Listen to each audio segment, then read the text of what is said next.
Assalamualaikum warahmatullahi wabarakatuh. Kembali lagi di channel saya, yaitu Aku Anak IT. Di sini saya akan menjelaskan bagaimana cara mengubah file PDF ke Word. Bagaimana caranya?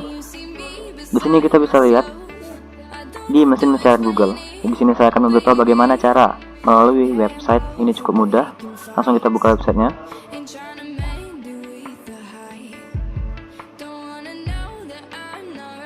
Yaitu ilovepdf.com.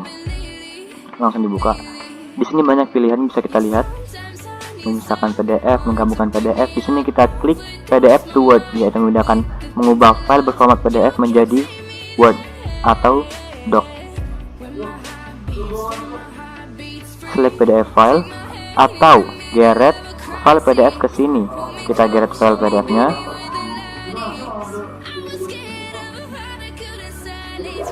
Convert to Word. Sedang proses. Lalu kita bisa download file Word-nya di sini. Kita buka filenya. Filenya telah berubah menjadi file Word. Sekian tutorial saya kali ini. Jangan lupa subscribe dan komen Aku Anak IT. Semoga bermanfaat. Terima kasih dan sampai jumpa.